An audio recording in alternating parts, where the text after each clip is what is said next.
Assalamualaikum warahmatullahi wabarakatuh. Selamat pagi, salam sejahtera bagi kita semua. Shalom, Om Swastiastu.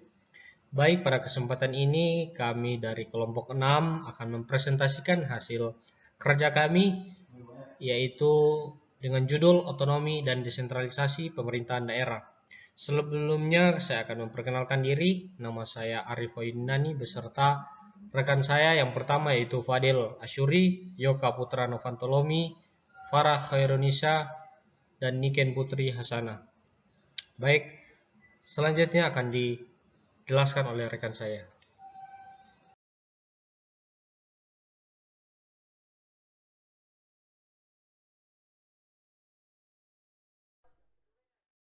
Desentralisasi mengandung beberapa hal, yaitu A. Adanya pelimpahan wewenang dan urusan dari pemerintah pusat. B. Adanya daerah-daerah yang menerima pelimpahan wewenang dari penyerahan urusan. C. Daerah-daerah tersebut mempunyai hak dan kewajiban untuk mengatur dan mengurus rumah tangganya sendiri. D. Kewenangan dari urusan yang dilimpahkan adalah kewenangan dari urusan rumah tangga daerah yang bersangkutan.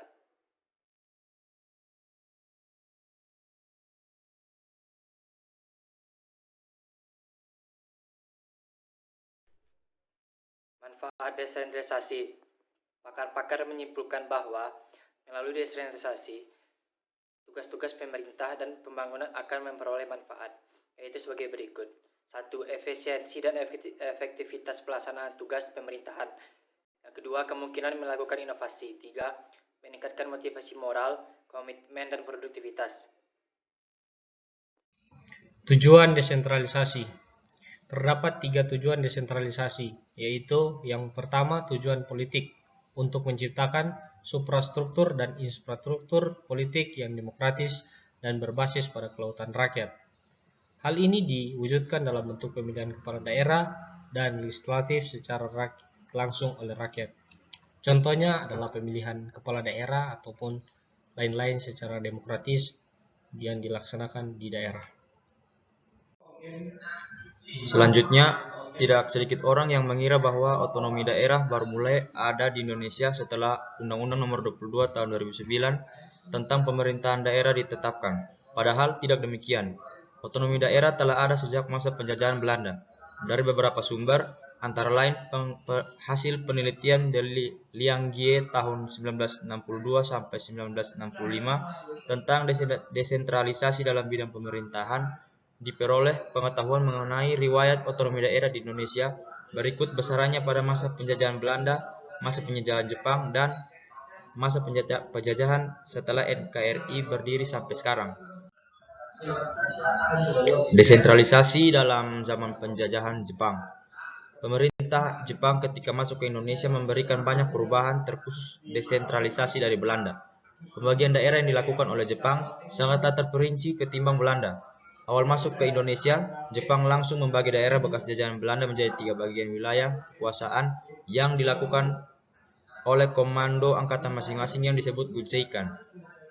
3 bagian kekuasaan tersebut ialah: yang pertama Sumatera di bawah komando Panglima Angkatan Darat 25 yang berkedudukan di Bukit Tinggi. Yang kedua Jawa dan Madura yang berada di bawah komando Panglima Angkatan Darat 16 yang berkedudukan di Jakarta. Yang ketiga wilayah timur seperti Sulawesi, Kalimantan, Sunda Kecil, dan Maluku, serta wilayah ini mempunyai pusat di Makassar. Di Jawa, Jepang mengatur penyelenggaraan pemerintahan daerah dalam beberapa bagian, dikenal dengan sebutan Shu atau 3 wilayah kekuasaan Jepang, dibagi dalam Ken dan Shi. Dalam implementasinya, pemerintah daerah hampir sama sekali tidak memiliki kewenangan. Penyebutan otonomi daerah pada masa pemerintahan itu bersifat menyesatkan. Namun struktur administrasi lebih lengkap daripada dibandingkan dengan pemerintahan Belanda.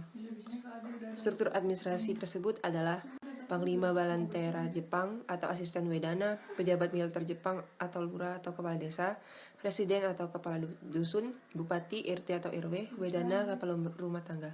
Sistem administrasi tersebut masih terus digunakan oleh pemerintah Indonesia pada pasca proklamasi kemerdekaan Republik Indonesia pada 17 Agustus 1945. Masa penjajahan Jepang. Peraturan perundang-undangan yang terkait dengan riwayat otonomi daerah di Indonesia antara lain sebagai berikut.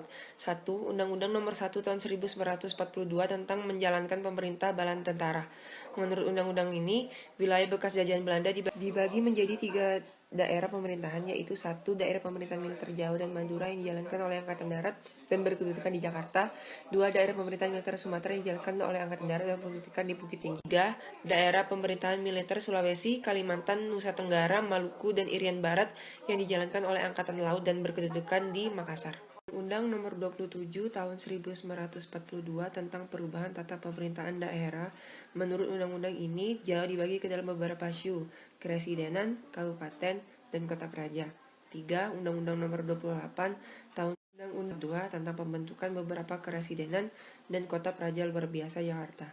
4. Osamu Seirei, peraturan yang dikeluarkan oleh Gunseika Nomor 12 Tahun 1943 tentang pembentukan beberapa ken atau kabupaten dan si kota praja. 19. Osamu Seirei Nomor 37 Tahun 1943 tentang pembentukan dan perwakilan rakyat tingkat keresidenan dan Jakarta. Pada masa ini, daerah-daerah provinsi ditiadakan. Otonomi daerah pada masa ini hampir sama dengan masa sebelumnya. Karena Jepang, sepanjang tidak bertentangan dengan strategi militer dalam menghadapi perang, masih tetap menggunakan prinsip-prinsip desentralisasi peninggalan Belanda sampai dengan tahun 1945. Daerah didorong untuk dapat memenuhi kebutuhannya sendiri dan mampu memenuhi permintaan Jepang untuk keperluan perang. Filosofi dan paradigma Undang-Undang Nomor 1 Tahun 1945. Berbagai hal melingkupi desain paradigma otonomi daerah dalam Undang-Undang Pemerintahan Daerah awal, yakni Undang-Undang Nomor 1 Tahun 1945. Salah satunya adalah pilihan untuk sentralisasi atau pluralisasi. Ditinjau dari asas pemerintahan daerah, sentralisasi ataukah pluralisasi kuasa sendiri merujuk pada pengertian paradigma pembagian kuasa pusat dan daerah, sebagaimana yang terjadi di negara-negara Eropa. Azas-azas sentralisasi sendiri diartikan sebagai sentralisasi daerah oleh pusat, atau dalam bahasa sederhananya adalah daerah sebagai daerahnya pusat. Perspektif ini dikenal sebagai perspektif Prancis, di mana negara Prancis dengan mayoritas struktur demokratis kewilayahannya homogen, membuat corak pemerintahan pusat daerahnya diseragamkan. Filosofi dan paradigma Undang-Undang Nomor 22 Tahun 1945. Posisi dilematis dalam penentuan paradigma otonomi daerah dan pemekaran wilayah sendiri juga mewarnai dalam penyusunan Undang-Undang Nomor 22 Tahun 1948. Persoalan tersebut kembali lagi pada polemik sosial politik negara yang sedang mengalami transisi dari negara kesatuan menjadi negara federasi. Oleh karena itu, paradigma otonomi yang berkembang dalam dua tingkatan antara negara kesatuan dengan negara federasi. Republik Indonesia sendiri memiliki undang-undang pemerintahan daerah sendiri, yakni Undang-Undang Nomor 22 Tahun 1948, sedangkan Republik Indonesia Serikat memiliki Undang-Undang Negara Bagian, yakni STT atau State Blad 44/1950. Dualisme Undang-Undang Pemerintahan Daerah tersebut merujuk pada dualisme hubungan pusat daerah di Indonesia. Itulah tadi pemaparan dari kelompok kami, kelompok 6. Lebih dan kurangnya kami mohon maaf atas segala kekurangan. Assalamualaikum warahmatullahi wabarakatuh. Selamat pagi.